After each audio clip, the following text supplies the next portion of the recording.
कल आप लोगों ने कथा श्रवण किया। अंतिम कथा चली भक्त ध्रुव की कथा। कौन सी कथा सुने कल? ध्रुव की कथा। छोटे से उम्र में 5 साल के उम्र में ध्रुव ने भगवान को प्रसन्न कर लिया। क्या ऐसा काम किया ध्रुव ने जिससे भगवान इतनी जल्दी प्रसन्न हो गए और उत्तम लोक उनको देने को तैयार हो गए? तो छोटा सा वाला क्या कर सकता है? भगवान का नाम ही तो लिया है, भक्ति ही तो किया है। ध्रुव से गलानी जपे हरि नाम, जपे हरि नाम।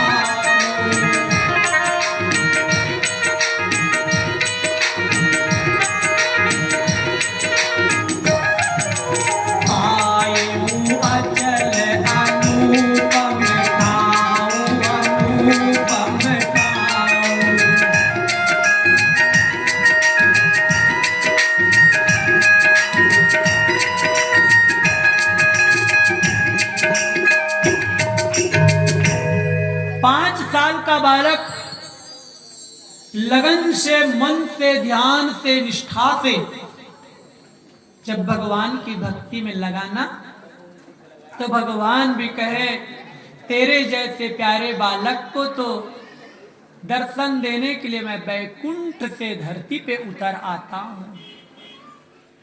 कहते हैं भक्त की भक्ति जब चरम सीमा को प्राप्त हो जाती है तब भगवान कहते हैं कि मैं तुम्हारे लिए बैकुंठ छोड़ के भी आ रहा हूं। ध्रुव भगवान का दर्शन किया, गदगद हो गया और भगवान ने ध्रुव को इतना योग्य बना दिया कि उनके पिता राजा उत्तानपाद उनको राज सत्ता देने को तैयार हो गए कि मेरा बेटा अब योग्य शासक बनने के लायक है। अरे जिसने भगवान को प्रसन्न किया तो सांसारिक रिश्तेदारी, नातेदारी ये तो उनसे प्रभावित होंगे ही होंगे। जनता भी ध्रुव को एक अच्छा राजा के रूप में मानकर स्वीकार कर ली। ध्रुव के विवाह हुए ब्रह्मी और इला नाम की 2 राजकुमारियों से। ध्रुव की संतानें हुई कल्प और वत्सर ब्रह्मी के गर्भ से हुए और उत्कल नाम का एक पुत्र इला के गर्भ से हुए। इस तरह से ध्रुव का परिवार भी बड़ा सुंदर हुआ। ध्रुव का भाई जो सुरुचि के गर्भ से जन्म लिया था, उत्तम कुमार, क्या नाम बताए? उत्तम कुमार। नाम तो उत्तम था लेकिन काम उत्तम नहीं था। कई लोगों के नाम तो होते हैं बड़े अच्छे बढ़ चढ़ के, लेकिन काम नहीं होते हैं अच्छे। तो ध्रुव का जो भाई उत्तम, वो बहुत कम उम्र में ही, कुंवारे अवस्था में ही यक्षों के द्वारा मारा गया। सुखदेव जी महाराज कहते हैं उत्तमस्त्वकृतो द्वाहो बलियता हतः पुण्यजनेनाद्रो तन्मातस्य गतिं गता।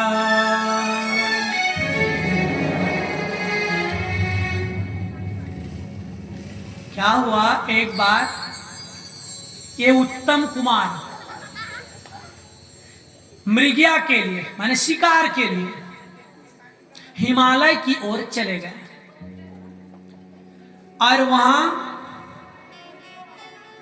यक्ष लोग मना किए कि तुम आगे अब हिमालय की ओर मत बढ़ो, ये हमारी सीमा है। वो तो बड़ा उद्दंड बालक था, उत्तम, बोले मैं जाके रहूंगा, मेरा क्या करोगे तुम लोग। बात बढ़ गई, बोलने लगा कि तुम लोग मुझे नहीं जानते हो, मेरा भाई भगवान को प्राप्त किया है, मैं साधारण थोड़ी हूं। तो वही ना, अच्छा कर्म कोई और करता है और उनके आड़ में नाम कमाने की कोशिश कोई और करता है, काम निकालने की कोशिश कोई और करता है। भगवान को प्रसन्न करने वाला कौन? ध्रुव। और इठला कौन रहा है, अकड़ कौन रहा है, दिखा कौन रहा है? उत्तम। यक्ष लोग जब बार बार मना किए, नहीं माना, तो आखिर में यक्षों से युद्ध हो गया उत्तम का। यक्ष बड़े बलवान होते हैं, यक्षों के द्वारा उत्तम मारा गया। जब उत्तम परलोक सिधार गया, पुत्र वियोग में रोती हुई माता सुरुचि भी अपना प्राण त्याग दी। जब ध्रुव को पता चला कि मेरे भाई को यक्षों ने मारा और मेरी मां भी उन्हीं के विरह में प्राण त्याग दी, ध्रुव अकेले निकल गया यक्षों से युद्ध करने के लिए, बदला लेने के लिए। और जब अलकापुरी में चढ़ाई किया, यक्षों को ललकारा, शंखनाद किया ध्रुव। ध्रुव के द्वारा किए गए शंखनाद से यक्ष पत्नियां कांप गई। कितने जोरदार शंखनाद करने वाला, धनुष टंकार करने वाला ये योद्धा थे हमारे यक्षपति, कैसे मुकाबला कर पाएंगे। यक्षों को ये ललकार सहन नहीं हुआ और यक्ष सब मिलकर के ध्रुव के ऊपर चढ़ाई कर दिया। ध्रुव सबके साथ अकेले लड़ने को तैयार हो गया। प्रचंड धनुर्धर था ध्रुव, अकेले ही सब यक्षों के साथ लड़ना शुरू कर दिए। ऐसा बाण चलाया ध्रुव, एक एक यक्षों के ऊपर 3-3 बाण छोड़े। आखिर में 1,30,000 यक्ष ध्रुव के ऊपर टूट पड़े। ध्रुव आखिर हार नहीं माना, सबके ऊपर ध्रुव भी अपने वीरता दिखाते हुए लड़ने लगे। आखिर में यक्ष छिपने लग गए। ध्रुव सोचा कि मैं यक्षों को परास्त कर दिया, मार दिया, अब वो हार मान गए, हार गए। ध्रुव अलकापुरी का निरीक्षण करने के लिए आगे बढ़ा। ये यक्ष बड़े चालाक होते हैं, मायावी होते हैं। माया करना शुरू कर दिए ध्रुव के ऊपर, खून की, पीप की, विष्ठा की, गंदगी की बारिश करना शुरू कर दिए। ध्रुव उनके माया का जवाब माया से ही दिया। आखिर में यक्षों की माया धरी की धरी रह गई। ध्रुव को गुस्सा आया यक्षों के ऊपर और अपने धनुष में नारायण अस्त्र का संधान कर दिया। कि मैं सभी यक्षों को मिटा के रख दूंगा।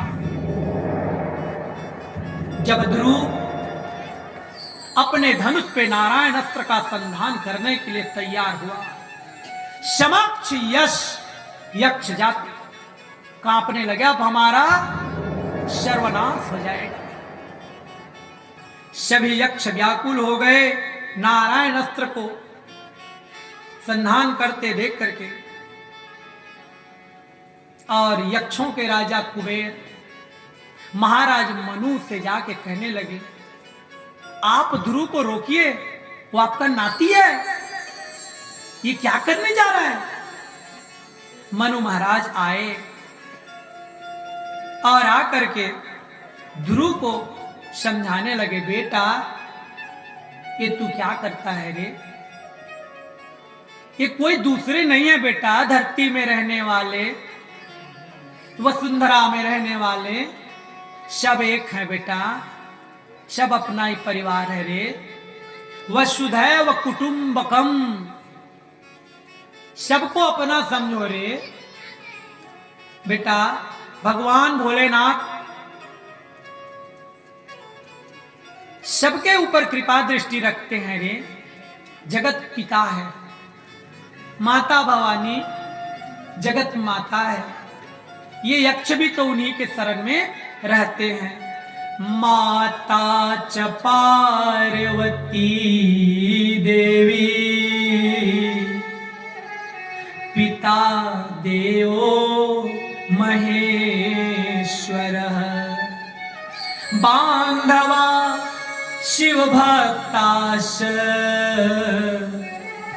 स्वदेशो भुवनत्रयम्। बेटा तू बड़ा अच्छा है रे, लेकिन आज तेरे को क्या हो गया। मनु महाराज समझाने लगे अपने नाती ध्रुव को, बेटा जो ये मार्ग पे तू चलना चाहता है ना, वो धर्मात्माओं का मार्ग नहीं है बेटा। धर्मात्मा हिंसा नहीं करते, मार काट नहीं करते, बदले की भावना नहीं रखते बेटा। नायम मार्गो हि साधूना ऋषिकेशानुवर्तिना,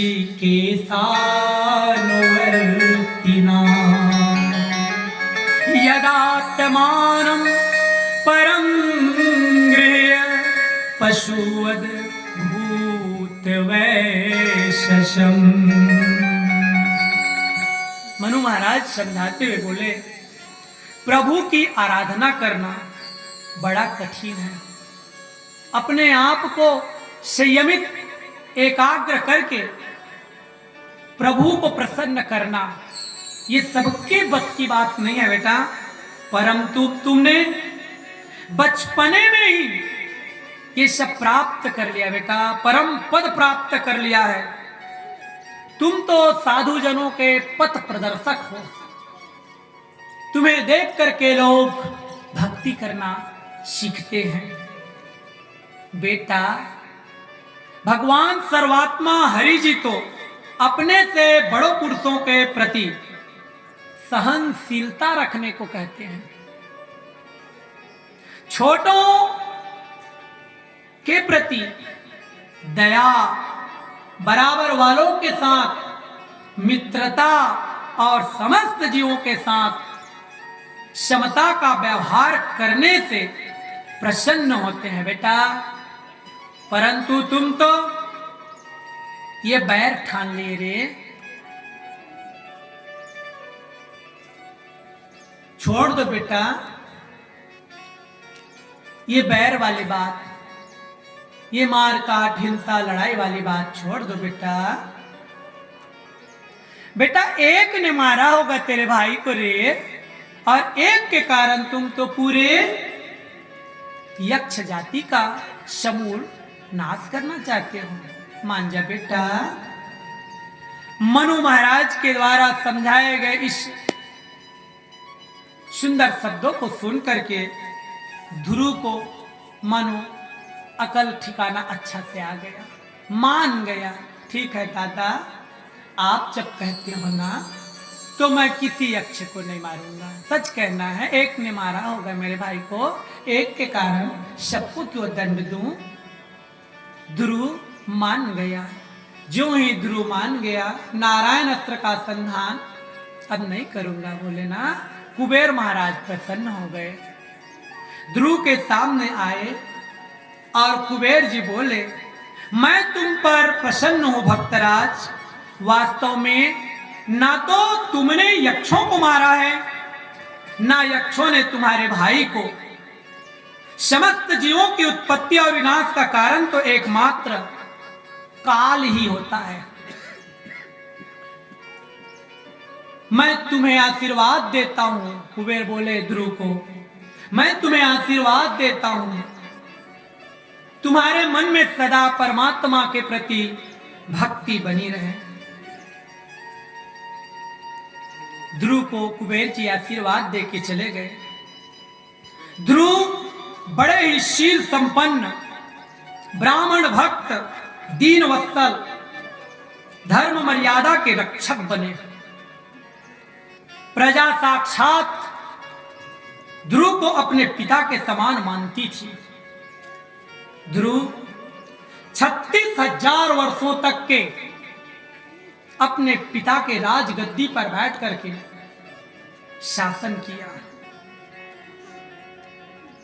एक दिन की बात है, ध्रुव के मन में एक सुंदर सा विचार आया।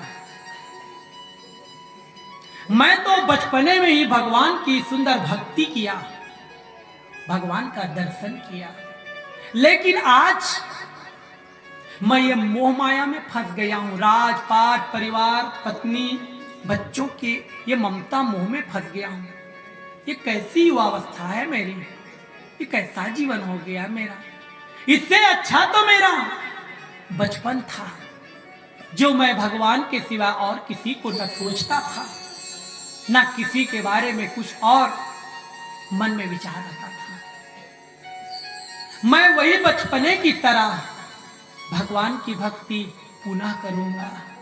ध्रुव 36,000 वर्षों के बाद फिर राज्य सिंहासन को त्यागने का सोच लिया। अपने पुत्र उत्कल को बुलाया और उनको राज सिंहासन पे बैठा के तिलक कर दिया। बोले, बेटा अब राज शासन तुम्हारे हाथों में है, हम प्रभु के भक्ति करने जा रहे हैं। अपनी पत्नी भ्रमी को बोले, कहे भ्रमी तुम भी क्या साथ में चलना चाहोगी? वो भी अपने पति ध्रुव के साथ में जाने को तैयार हो गई। दोनों पति पत्नी पहुंच गए भगवान की सुंदर फिर भक्ति करने के लिए विशाला क्षेत्र की ओर। जब ध्रुव विशाला क्षेत्र में पहुंचे और सुंदर भगवान के ध्यान में लगे, तभी काल देवता आ गए। कौन आ गए? बोले अब हो गया, अब जाने की बारी। ध्रुव बोले, ये काल देवता, अभी अभी तो मैं लगा हूं भगवान के ध्यान में, और तुम क्या बोलते हो? चलो। नहीं, रुको, जब तक मैं भगवान का पूरा ध्यान ना कर लूं, मैं जाने वाला नहीं। ध्रुव भगवान के ध्यान में लग गया, काल देवता खड़ा ही रह गया। आज तक संसार में ऐसा कोई नहीं हुआ है जो काल को रोकने की साहस करे और काल उनके रोकने पे रुक जाए। बताइए, आज तक कोई इतना कोई बलवान या कोई धनवान या कोई विद्वान हुआ इस चराचर जगत में जो कहे कि मैं अभी नहीं मरूंगा, रुक जा काल। आदमी खाते खाते मर जाता है, आदमी चलते फिरते मर जाता है, सोते मर जाता है, बैठे बैठे मर जाता है, नहाते मर जाता है, लेकिन काल किसी के ऊपर अपनी दया दिखाने वाला नहीं है। आज वही काल ध्रुव जैसे महान भक्त की भक्ति के आगे ठहर गया। इसीलिए कहते हैं, नाहि प्रतीक्षये मृत्यु कृतम कार्यम वाना कृतम। जो मृत्यु किसी की प्रतीक्षा नहीं करती, जो काल किसी के लिए रुकता नहीं, आज ध्रुव जैसे प्यारे भक्त के सामने वो खड़ा रहा। जब ध्रुव जी भर के भगवान का ध्यान कर लिया, तप कर लिया, तब बोले, काल देवता अब मैं तुम्हारे साथ चलने को तैयार हूं। तुरंत दिव्य विमान आए, भगवान के पावन लोक से पार्षद लोग विमान ले आए। झालर घंटियां बजने लगी। काल देवता का ऐसे भक्त के सामने तो मैं सिर झुकाता हूं, आप अपना ये भक्ति में चरण पद मेरे सिर पे रखो। काल के सिर पर अपना चरण रखे ध्रुव और रथ पे सवार हुआ। सुंदर बड़े स्वागत के साथ में फूलों की वर्षा, झालर घंटियों के साथ में ध्रुव को भगवान के पावन लोक में सुंदर लेके जाएगा। भगवान नारायण स्वयं ध्रुव का सुंदर इंतजार करते हुए खड़े थे। जैसे ही ध्रुव भगवान के लोक में पहुंचे, भगवान गदगद हो गए। आजा बेटा, तेरी भक्ति से मैं भी प्रसन्न हूं। ध्रुव को भगवान गले से लगाया और उनको उत्तर दिशा की ओर सुंदर ले गए, उंगली पकड़ के चला गया और एक दिव्य आसन पे बैठा के बोले, बेटा ये तेरा लोक है। क्या बोले? ध्रुव ये तेरा लोक है रे, तुम इस लोक में विराजमान रहोगे सदा। सब लोग तो ध्वस्त हो सकते हैं, चलायमान हो सकते हैं, लेकिन तेरा ध्रुव लोक अटल है बेटा। जा बेटा यहां विराजमान हो। ध्रुव को भगवान ने उत्तर दिशा में अटल लोक में विराजमान करा दिया।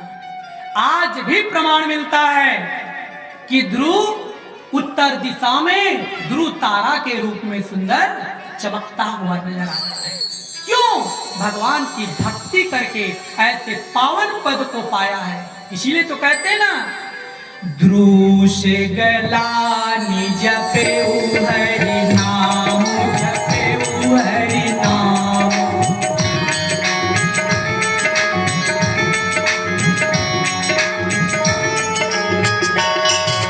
पाए अचल अनुपम ठाम, अनुपम ठाम।